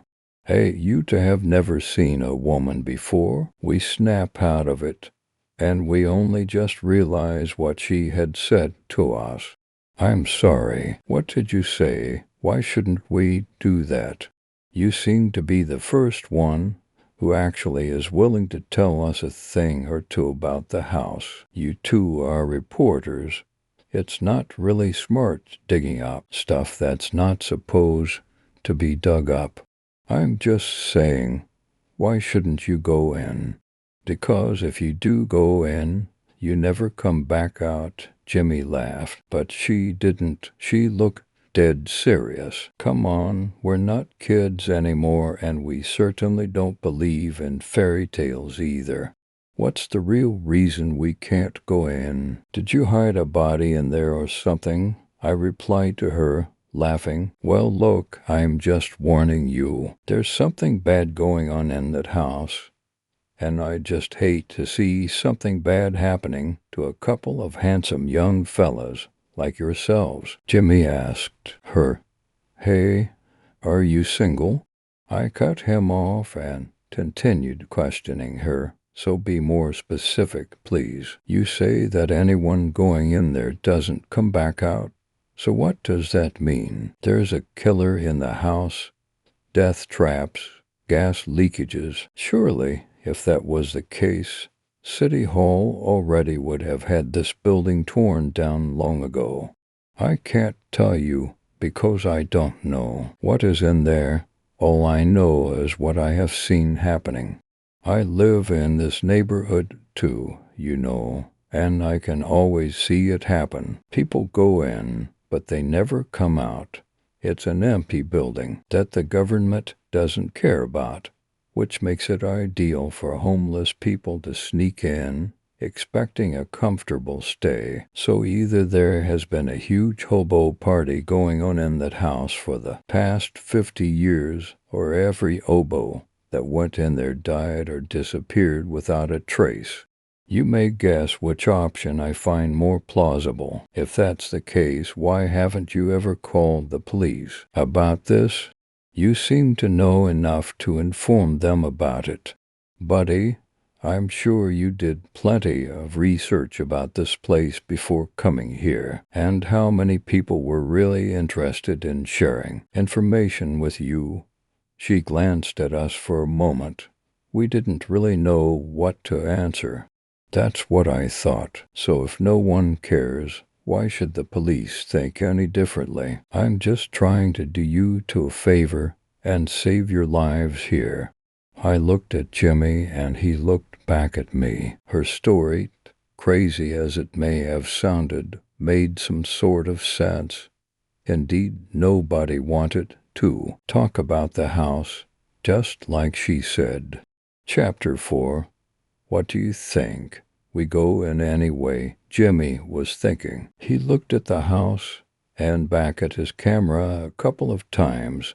There surely was a good story here. Jimmy nodded. All right, Simon, since I had the camera, I'll go and take some pictures. Perhaps a few good pictures of the oboe fest going on in there, he said with a wink to the woman. She didn't seem to like his joke at all. So let's say there's a good story to write here.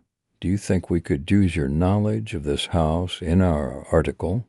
Miss, it's Samantha, and sure enough, I will provide you with some good material to write about. I felt really good about this. I still was very skeptical about the house and the things that were supposedly happening there, but even if there wasn't something to write about, at least it would have made for a good horror story. All right, Jimmy, you go in and take some pictures. You've got your phone with you. Keep me posted about everything that's going on in there. Okay, if anything out of the ordinary happens, take a picture and call me if there's something wrong. I got my phone with me, so I'll be here waiting for your call. All right. Sure thing, buddy. I'll just go then. Hey, Samantha, Simon, smile, he said, and he quickly took a picture. The Polaroid camera spit out a picture. He grabbed it, waved it around, looked at it, and seemed to be satisfied with it.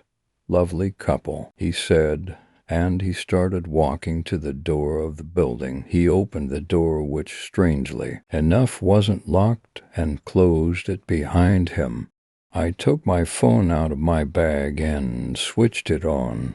The first incoming call appeared on the screen. I picked up and looked at Samantha, who was anxiously biting her nails. I smirked when I heard Jimmy's comments.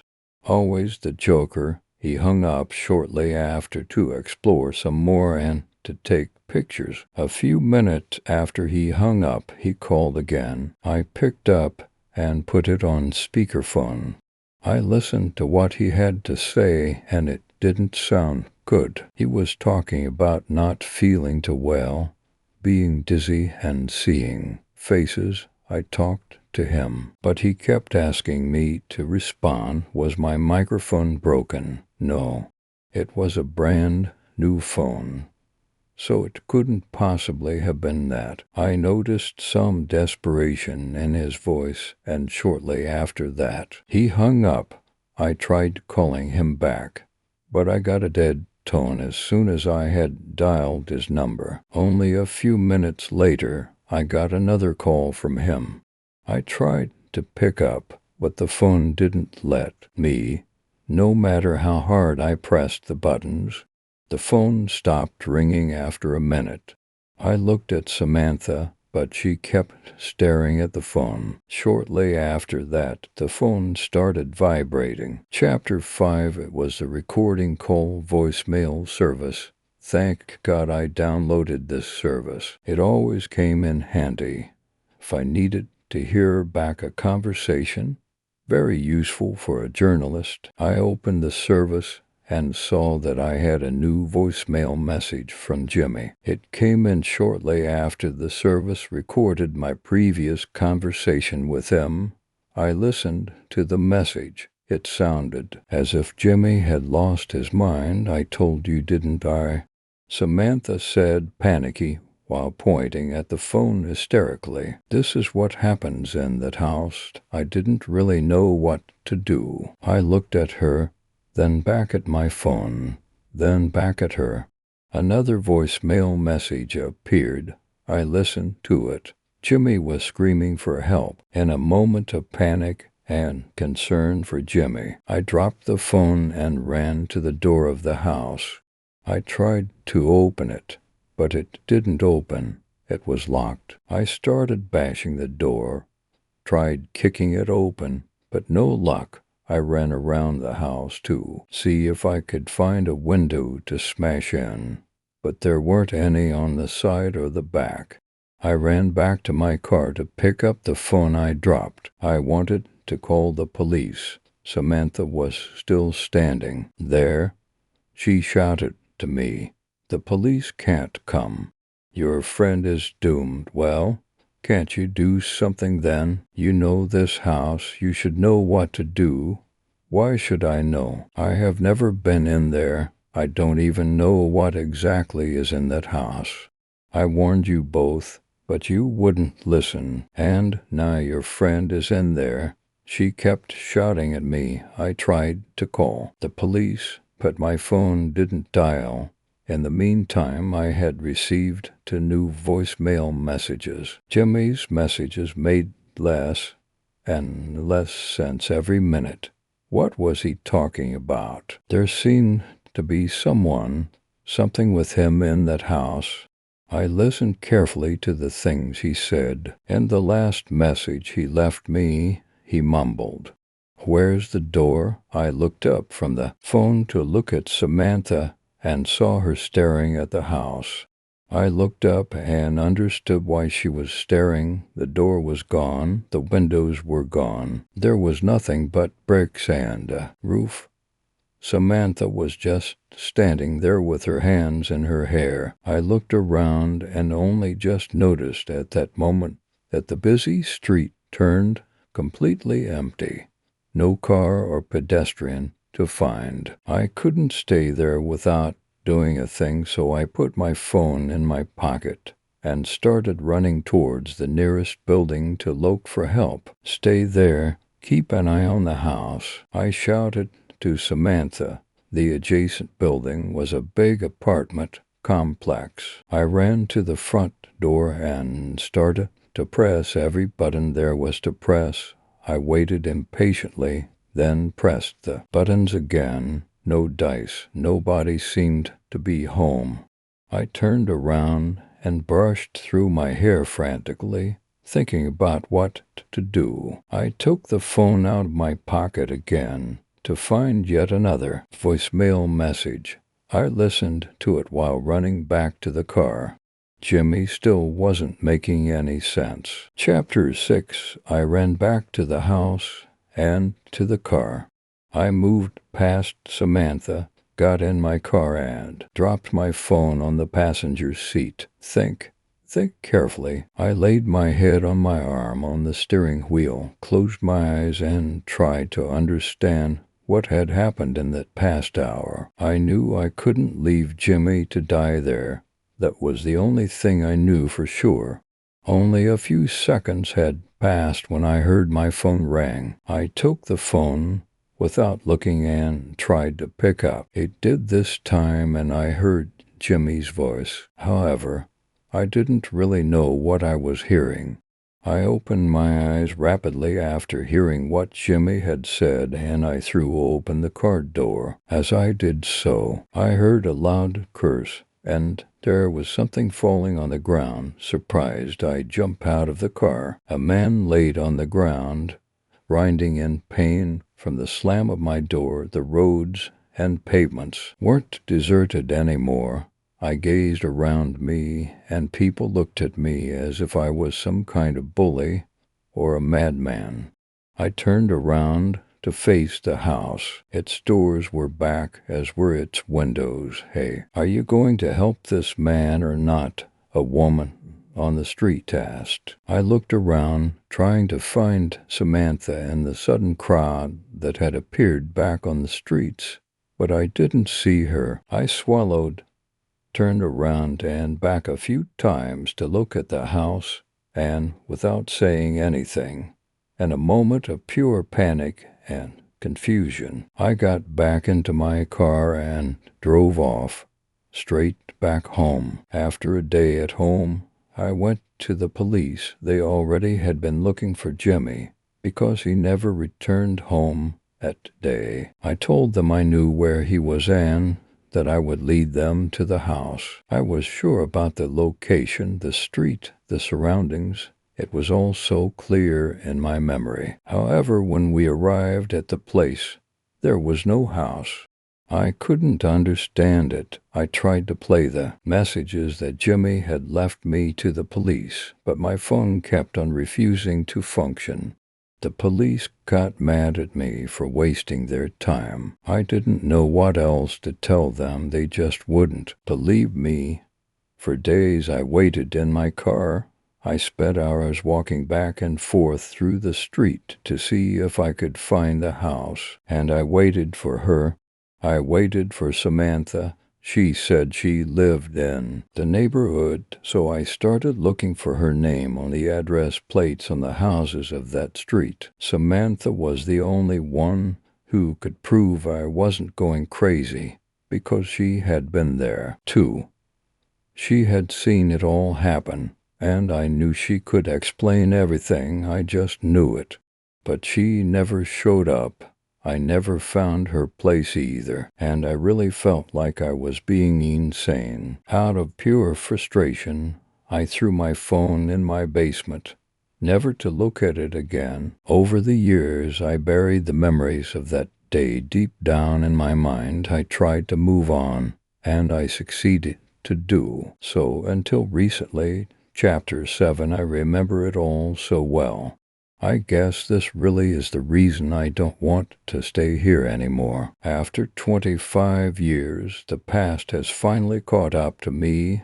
I am replaying the events of that day over and over in my head as I am packing and organizing my things.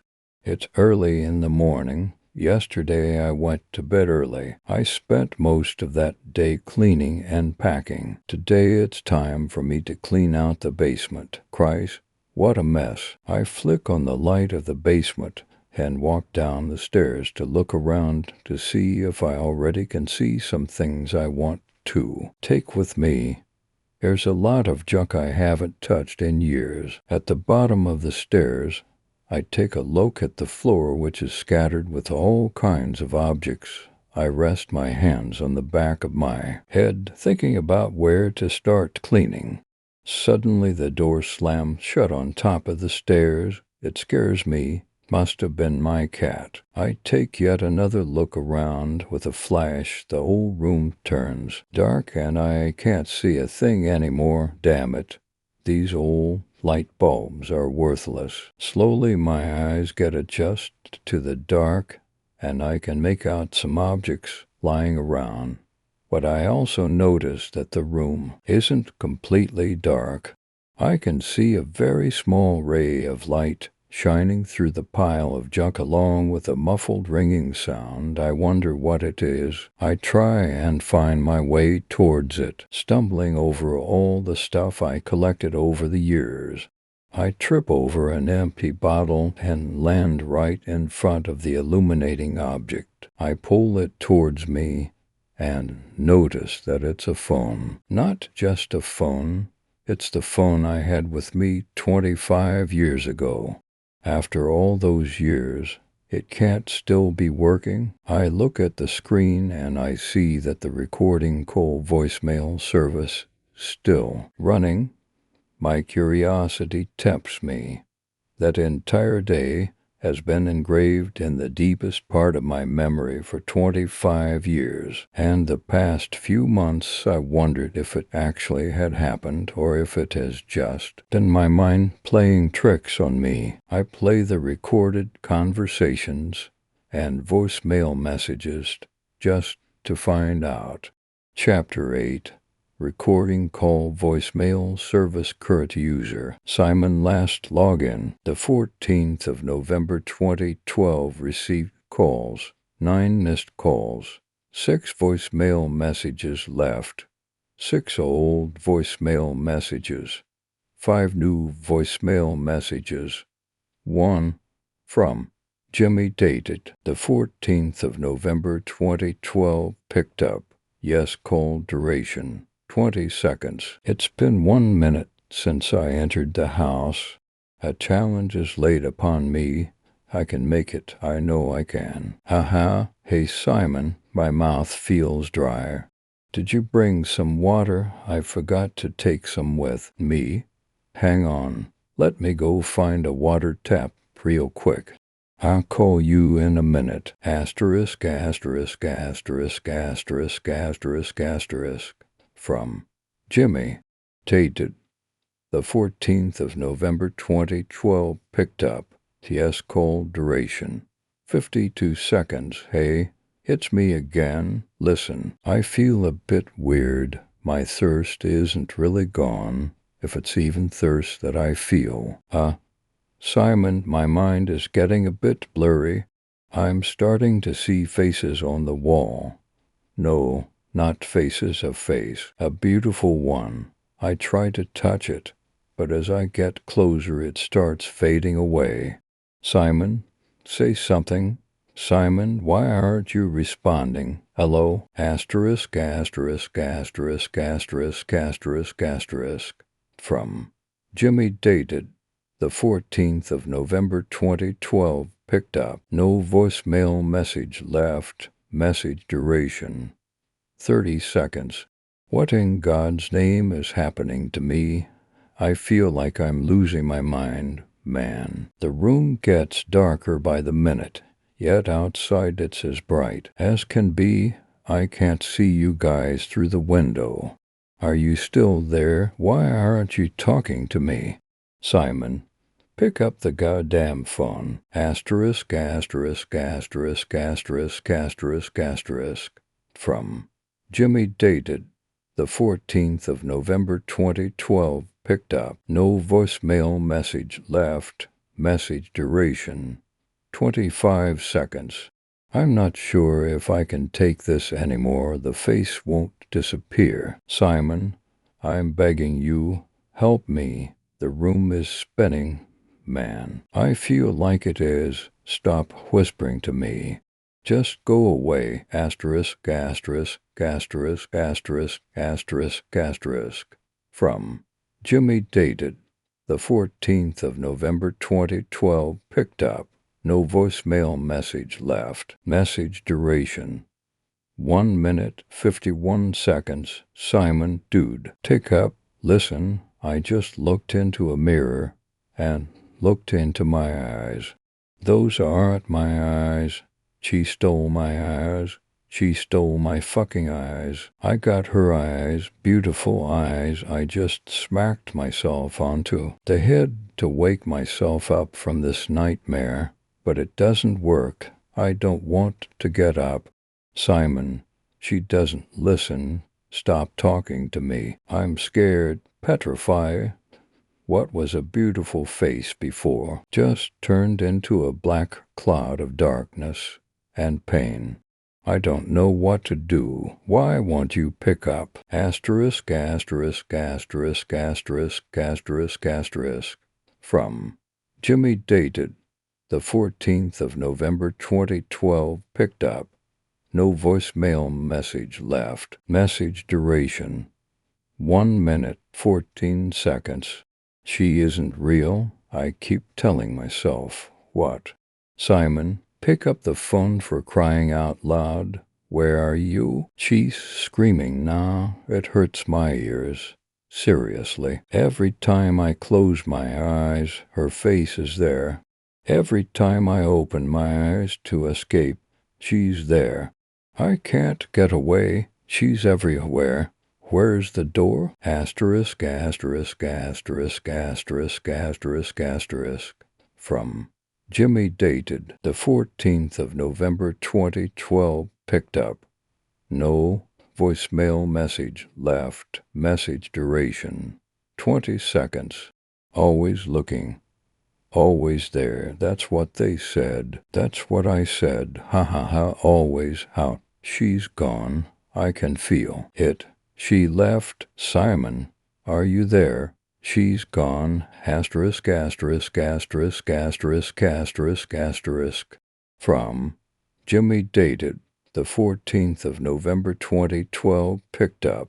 Yes. Cold duration 9 seconds. Simon, she's back. I can feel her again. Simon, it's Samantha. Chapter 9, at the end of the final message.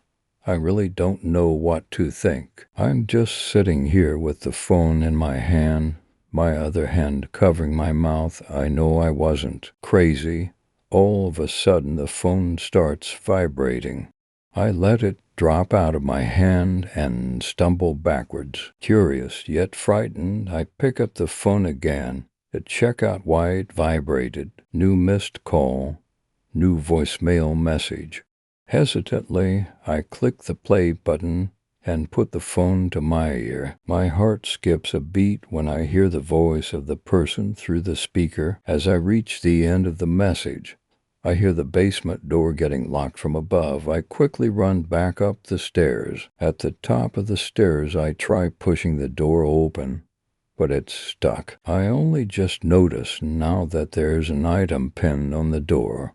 I take it off and look at it, illuminating it with the light of my phone. It's a picture of me, a picture of 25 years ago. The picture of me in front of the car, the picture that Jimmy took of me and Samantha before going into the house. However, there is no trace of her on the picture. Suddenly I hear a faint whisper rushing through the room, and I don't dare to move any more. The words from the voicemail message still echo around in my head and blend in with the whisper that's rushing through the air. I start bashing and kicking the door to try and open it, but the door doesn't budge. I turn around to see if there's another exit, but there isn't. I turn around again to try and break through the door, but where's the door? I understand now. This is what she did to Jimmy, and this is what will happen to me, asterisk, asterisk, asterisk, asterisk, asterisk, asterisk. From unknown dated. 1/1/12037 picked up. No voicemail message left. Message duration 57 seconds. Hi, Simon, I told you I would provide you with some good material to write about. So why didn't you write? This was such a good story. I was waiting for you to spread the word about the house. You needed to bring me new victims just by doing what you do best. Writing, being a journalist, making people visit the house. I can't keep doing all the work myself. I already did that 25 years ago when I posted the story online. You were supposed to tell the world about me. What a waste. What a shame. I think I've waited long enough for a new victim, though. I'm done waiting. You're next. Oh, and it will be your house that the next journalist will visit. Much love, Samantha.